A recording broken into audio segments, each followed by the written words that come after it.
Alright guys, TacticalRab back again today. Hope you are all doing well and enjoying your day so far, and welcome to Championship Sunday. So many fantastic matches I am sure we are going to have later today. Only 3 teams remain: Atlanta FaZe, Dallas Empire in the winners finals, and a very surprising addition to the losers finals is going to be the New York Sullivaners after that crazy series we talked about last night. So many things to talk about today. Also some trash talk on the timeline once again, some questions from Slasher calling out the CDL as Crimsix did not too long ago regarding this whole server 20Hz, 60Hz situation. And then, well, some pretty funny other things to mention as well. Enjoy taking your thoughts in the comment section below. Like if you guys enjoyed the video, subscribe if you were new as always, I'd greatly appreciate it. It really helps out the channel. Thank you very much indeed for doing that. And these then are the top 3 teams. This is the bracket as it stands right now. So that crazy matchup we had last night in the losers semi-finals, New York taking out OpTic Chicago 3-0. They move on to the elimination final. They'll play the loser of Empire versus FaZe, which is the first match coming up in just a few hours' time. There was certainly some pretty spicy trash talk on the timeline as a result of this. We talked about some of the things that Clayster had to say last night towards some of the OpTic guys, and well, Sibilants tweet this out: when does OpTic play though, right? Kind of memeing the whole situation.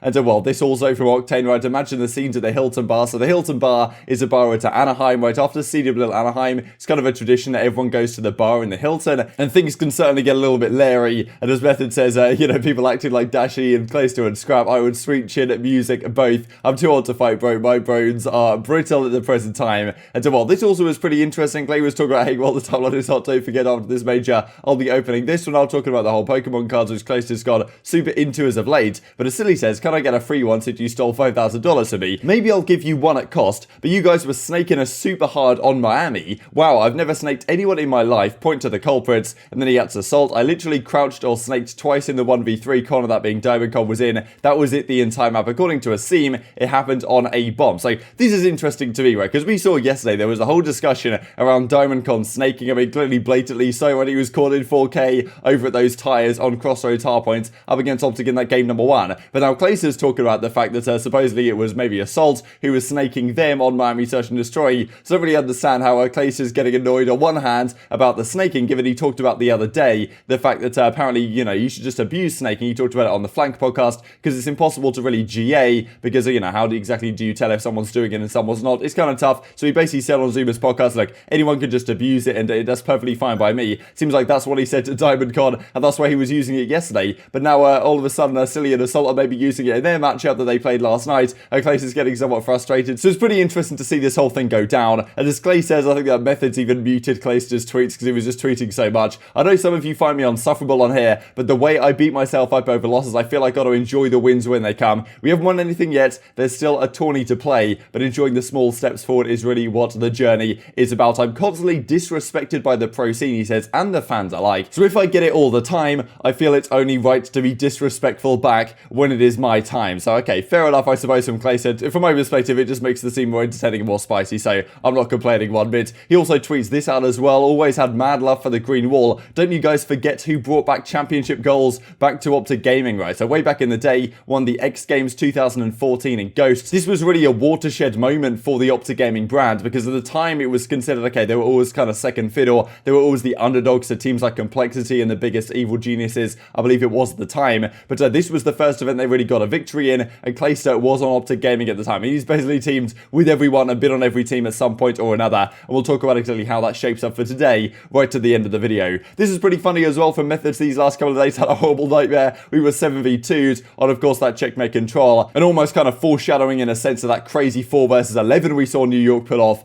against OpTic Chicago yesterday. He also tweeted this out as well. I thought it was pretty funny in their match Toronto Ultra. Obviously, they played LA Thieves a couple of days ago, but he was clearly watching the matchup against OpTic Chicago. We went to a listen-in with LA Thieves, and they called out one of the boxes on the side of the map Zinni box. So imagine a situation, a position on the map he plays quite a lot. 100 Thieves call a specific spot on the map Zinni box, absolutely rent-free in these guys' head right now, and that was kind of the box over at the left-hand side, or basically behind where TJHaLy is right now. That box you can, well, hop up on and get a nice little view of the left-hand side of the map, so pretty entertaining. And then we get this as well from Slasher, right? So after their loss yesterday, also, people are going to say this is an excuse, but nobody else is speaking up on the matter. The fact I still cannot practice what I play in matches is absurd. Need to get better, but there is legit no way of getting serious practice. Haven't felt comfortable since this has been an issue. Like legit, I've brought this up through proper channels, tweeted about it. I don't know what to do. I'm not asking for much. So Crimsix talked about this not too long ago. He actually went on the stream and called them out kind of live on air, saying, look, we play on 60Hz Hz tournament servers in these matches set up by some third-party provider. But when we practice, we have to play on custom game servers, which only run at 20 Hz. Now, the difference in the Hertz speed effectively is the amount of times per second the server will update what the client sees, which is like what the player sees on their perspective, which definitely can change a few things. Like if someone comes around a corner and the tick rate is very slow, as it was, I think it was even 10 Hz back in Infinite Warfare, then that guy coming around the corner won't even register if they get kind of lucky with when the tick happens on the person who's trying to look for them coming around the corner. But if the tick rate is higher and higher, it makes things better and better. But there's also been some discussions, not only some of those inconsistencies which a lower tick rate creates, so, you know, basically a higher tick rate, 60 Hz, should be better than 20 Hz, but some of the problems have been that there's been some discussions of the fact that the spawns for some reason are different. This could be because maybe the spawn logic is changed somewhat when the tick rate goes up, because as I say, the server's updating what the client happens more often. Maybe the spawn logic is therefore changed somehow. I'm not really sure how that would even operate, but a lot of pros have said the spawns and some other things in these 60 Hz tourney servers, which are probably better on paper than the 20 Hz practice ones they play on, they're just different, right? And the fact that it's different is very frustrating to the players. And well, Sasha talking about here again, 100%, like everyone has to deal with it. I'm not using it as an excuse. We were in good positions. We got completely outplayed in that map against OpTic Chicago, but win or lose, this is an issue. Everyone is in the same position, but shouldn't you be able to practice the same thing that you play in these tournaments? And as he says right here, I was saving this tweet for whether we won or lost the major. Even if I won, I want to be able to practice for my matches properly. So still, some big frustrations. I'm really intrigued why no one else has really been talking about this, to be honest, because clearly it's a pretty big issue, right? If you can't practice on the same game quite that you're playing in these tournaments. And well, Sasha frustrated about it, Crim frustrated about it. No one else has really been talking about it though. So who knows whether this will get fixed. As Slasher says, he's well gone through the channels behind the scenes. Doesn't seem to have any impact as yet. Maybe we need some of the other bigger names in the scene to speak up if they want to get this stuff fixed. Because I can understand it's very frustrating for the pros, but well, I suppose they are all in a very similar position at the present time.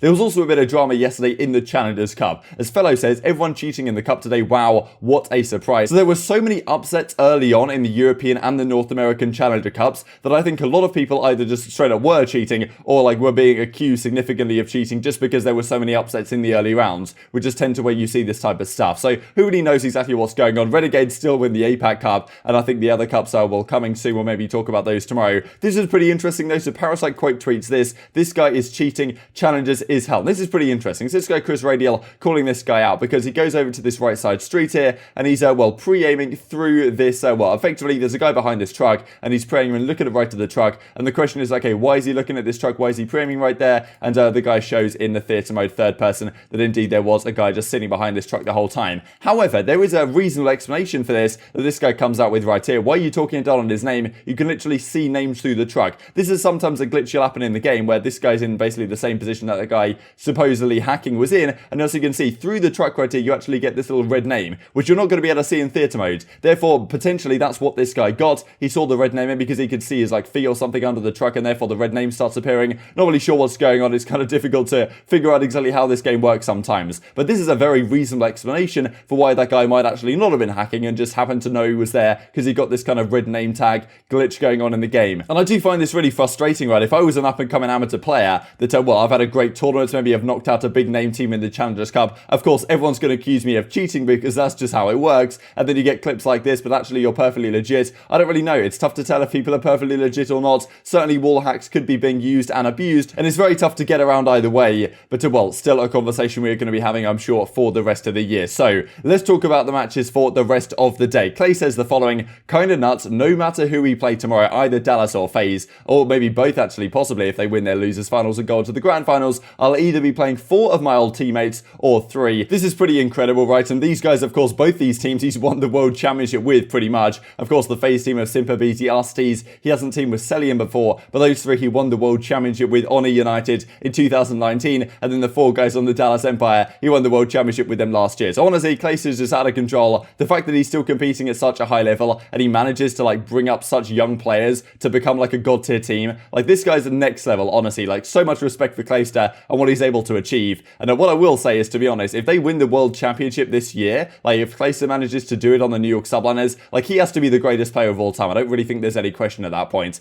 Yeah, I don't know. We'll have to see. If it's on LAN, then it gets even higher weighting in my opinion, but who knows, man. If he goes back to back to back, yeah, he's got to be undisputed at that point, I think. So these are the games. Empire FaZe, this is a banger, man. I don't really know who to choose to win this. I think that it could be a go to a game 5. I'd be surprised if we don't see a number of game 5s here today. I think maybe FaZe FaZe are slightly more disciplined, but honestly last year, Empire certainly had FaZe's number towards the end of the title. The question is, did Empire have FaZe's number because they had Clayster on the team at the time, and that was, you know, FaZe just couldn't get past Clayster, their old rival, or their old teammate, of course, turned rival from the 2019 World Championship. So yeah, who really knows? I'm very much intrigued. I don't know, this is going to go to a game 5. I think that FaZe might just be favourites in my opinion. I think they might just edge it out. I think they're slightly more consistent in all the game modes. Then Subliners face Dallas, at least in my bracket. If it is Subliners versus Dallas, the last time these teams faced off was, of course, that crazy reverse sweep that Dallas had to make things happen. I don't really know, man. Subliners have gone on these crazy streaks, right, where they either win a load of maps in a row and then they lose a load of maps in a row. So I wouldn't be surprised to see Subliners maybe go up 1-0, Empire to win the search and close out the series. But I don't know. It's just so tough to call today. I think FaZe are just slightly the more well-rounded team, but I'm still only going to give them like a 55% chance maybe to win this tourney with the talent here on the Championship Sunday. Intrigued to hear your thoughts on all this stuff in the comment section. I hope you guys enjoyed the video. If you did enjoy it, I'd greatly appreciate a like on the video. It really helps out the YouTube algorithm to know you enjoyed this content. Other people like you may enjoy this content as well, and upgrade the competitive Call of Duty community. Thank you for watching as always. Take care,